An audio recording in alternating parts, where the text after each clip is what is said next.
Kau yang tak paham emang beda kok Alkitab Protestan dan Katolik. Tak punya ilmu tapi bacot. Wah, kalau boleh nih pemilik akun Mapludoking menampakkan wujudnya dan memberitahu kita semua apa sih perbedaannya.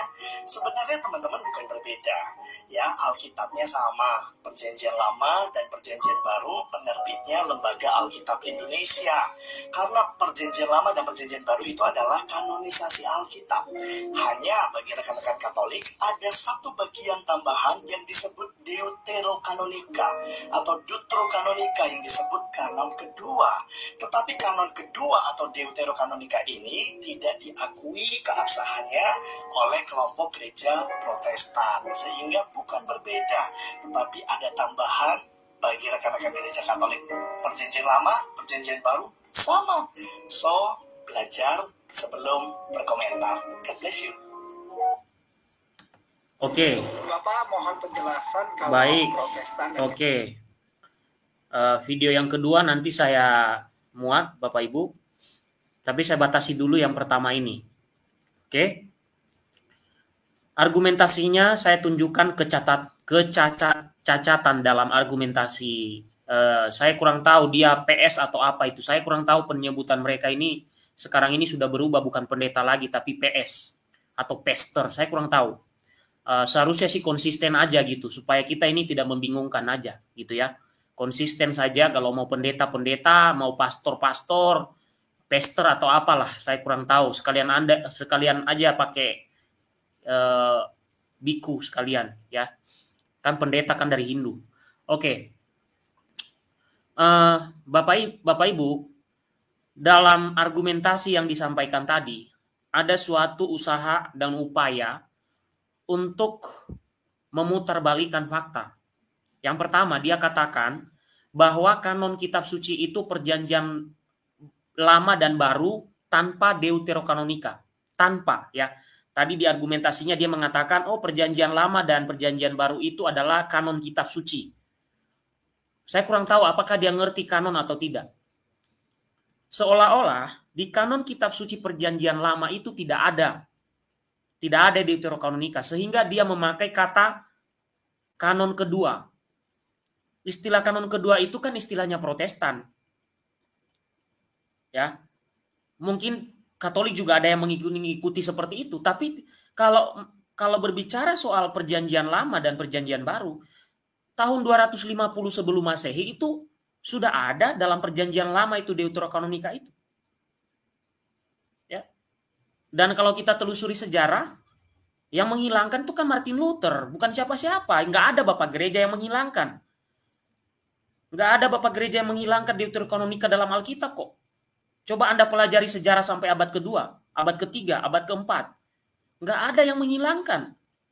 Hanya Anda temukan pada abad ke-16, Martin Luther menghilangkan ketujuh kitab deuterokanonika itu. Sejarahnya kan begitu.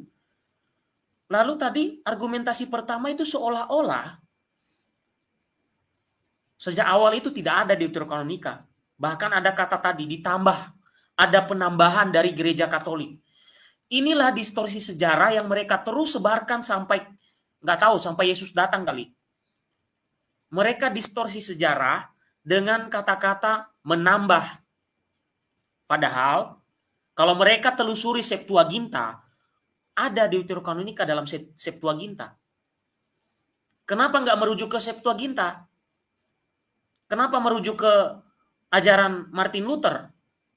Kenapa tidak merujuk kepada ajaran para rasul? Adakah para rasul yang menolak deuterokanonika? Tidak ada para rasul, Bapak Gereja, Bapak Apostolik yang menolak deuterokanonika. Satu-satunya yang menolak deuterokanonika adalah Martin Luther. Bahkan deuterokanonika pun di dalam Ortodoks ada. Ya, di dalam gereja Ortodoks mereka akui deuterokanonika. Pertanyaannya, kok satu-satunya yang tidak mengakui? Ya, Anglikan juga mengakui. Kok yang satu-satunya yang tidak mengakui, kok yang mengikuti Luther? Itu yang tadi saya katakan didistorsi, Bapak Ibu. Ya. Dengan kata ditambah oleh gereja Katolik. Sejak kapan Katolik menambah? Nggak ada yang ditambah oleh Katolik. Septuaginta itu bahkan sebelum Masehi sudah ada. 250 sebelum Masehi sampai 125 sebelum Masehi sudah ada. Dan di dalam Septuaginta itu satu kesatuan dengan Deuterokanonika. Tidak ada istilah Deuterokanonika di saat itu. Deuterokanonika dipopulerkan oleh Martin Luther dan para pengikutnya. Semisalnya saja Melanchthon. Ya. Mereka populerkan itu. Lalu sekarang mereka berusaha memutarbalikkan hal-hal itu. Ya. Ini sudah berkali-kali saya bahas soal Deuterokanonika Bapak Ibu. Maka saya tidak tampilkan di layar lagi materinya. Pasti Anda bosan, ya. Itu poin yang pertama. Ya. Lalu dia tuduh Katolik menambah. Poinnya kedua. Katolik yang menambahkan lalu dia sebutkan istilahnya kanon kedua. Sejak kapan Katolik menambah? Saya tanya kepada Anda yang menuduh itu. Anda punya tahun nggak? Tahun berapa, tanggal berapa, oleh siapa yang menambah? Kan nggak mungkin batu beton gereja Katolik yang menambah, kan pasti orang, ya kan? Kalau memang benar ada orang Katolik yang menambah, siapa namanya? Siapa namanya, tahun berapa, jabatannya apa yang menambah itu? Karena tidak ada dalam sejarah nama-nama yang menambah kitab suci itu. Yang ada, kalau kita buktikan, yang mengurangi justru. Yang mengurangi yang ada, bukan yang menambah. Jadi, gereja Katolik dalam hal ini, oknum dalam gereja Katolik tidak pernah menambah Deuterokanonika dalam perjanjian lama. Sebab sejak semula, Deuterokanonika itu satu kesatuan dengan perjanjian lama di dalam Septuaginta, bahkan sejak tahun 250 sebelum Masehi. Yang selanjutnya, mereka menuduh Katolik yang menambah itu untuk menutupi kebohongan mereka. Apa kebohongan mereka Bapak Ibu? Martin Luther yang membuang 7 kitab Deuterokanonika dan 4 kitab perjanjian baru. Alasannya apa? Kenapa Martin Luther pada abad ke-16 membuang Deuterokanonika? Saya tunjukkan salah satunya alasannya kenapa. Salah satu alasannya adalah dia membuat ajaran sola scriptura, sola gratia, dan sola fidei. Di dalam kitab salah satu 7 kitab itu ada namanya kitab Makabe, ya Bapak Ibu. Di dalam kitab Makabe, di sana ada ajaran bahwa kita boleh mendoakan arwah orang yang telah meninggal. Karena Martin Luther membuat ajaran yang baru yang bertentangan dengan kitab suci itu, maka dia buang. Dia beri nama apokrif perjanjian lama. Demikian juga berlaku untuk di perjanjian baru. Nah, sebelum ke perjanjian baru, saya menceritakan lagi yang lain. Itu tadi di dalam kitab Makabe. Di dalam kitab Makabe, dan itu menjadi landasan bagi orang Katolik ketika tanggal 1 dan 2 November, kita merayakan hari arwah semua orang beriman dan juga hari arwah semua para kudus. Landasannya cukup jelas dalam kitab Makabe bahwa kita diminta mendoakan jiwa-jiwa orang-orang yang telah meninggal. Martin Luther karena membuat 3 sola itu cukup bertentangan dengan ayat kitab suci dalam Makabe itu. Sehingga mau tidak mau dia harus membuang itu. Kalau tidak, itu bertentangan dengan apa yang diajarkan. Maka mau tidak mau dia berikan label apokrif perjanjian lama. Tidak ada Bapak gereja yang memberikan label Deuterokanonika atau apokrif kepada 7 kitab itu. Tidak ada Bapak apostolik juga yang memberikan label. Tidak ada. Atau menolaknya atau membuangnya. Tidak ada. Hanya Luther yang melakukan itu pada abad ke-16. Lalu, di dalamnya, di dalam Deuterokanonika itu kan ada kitab Sirach, kitab kebijaksanaan Salomo, kitab Tobit, Yudit, Makabe 1 dan 2, Baruch, ya. Kemudian Esther, tambahan pada kitab Esther. Ya. Meskipun itu bukan tambahan sebenarnya karena ada sesuatu yang hilang dalam teks, ya, teks yang di kanon terlebih ditemukan terlebih dahulu, ada yang kurang.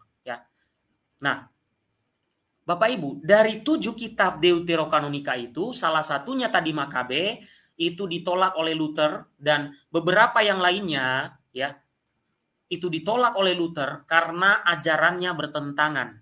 3 sola itu bertentangan dengan 7 kitab yang ada di dalam Perjanjian Lama yang kemudian dia beri label sebagai Deuterokanonika atau apokrif Perjanjian Lama. Demikian pula berlaku kepada Perjanjian Baru, Bapak Ibu. Martin Luther memberikan label kepada 4 kitab. Ini saya sudah berkali-kali menjelaskan ini, tapi saya perlu menegaskan kembali. Kitab Yakobus, kitab Ibrani, kitab Yudas, kitab Wahyu. 4 kitab Perjanjian Baru itu, Martin Luther memberikan label sebagai apokrif Perjanjian Baru. Kenapa alasannya, Bapak Ibu? Bertentangan dengan sola fide. Bertentangan dengan sola fide, hanya iman. Yakobus berkata, iman tanpa perbuatan adalah mati. Bahkan di dalam Yakobus 1 ayat 19 mengatakan, engkau percaya bahwa Allah itu esa, setan pun percaya juga dan mereka gemetar. Disitulah Martin Luther menemukan bahwa ternyata ajaran yang dia buat bertentangan dengan kitab Yakobus. Maka dia beri label apokrif Perjanjian Baru. Hanya sayangnya Bapak Ibu, sampai sekarang teman-teman kita Protestan enggan mengakui fakta sejarah itu. Kalau perlu mereka tutupi. Yang perlu adalah mereka tuduh Katolik saja. Ya, Katolik menambah. Ya. Kitab Yakobus itu yang bertentangan. Sekarang kitab Yudas. Ya, Bapak Ibu silakan baca kitab Yudas, cukup pendek itu. Apa yang bertentangan dengan ajaran Martin Luther? Tentang terkait para kudus. Baca Yudas 1 ayat 14 kalau tidak salah. Dikatakan bahwa Tuhan akan datang dengan beribu-ribu para kudusnya. Martin Luther mengajarkan para kudus itu hanya yang hidup di dunia ini. Ya, nggak ada para kudus itu yang di surga itu. Jadi yang disebut dalam kitab suci para kudus itu ya orang-orang Kristiani yang masih hidup di dunia ini. Karena bertentangan, dikasih lagi labelnya apokrif Perjanjian Baru kepada Yudas.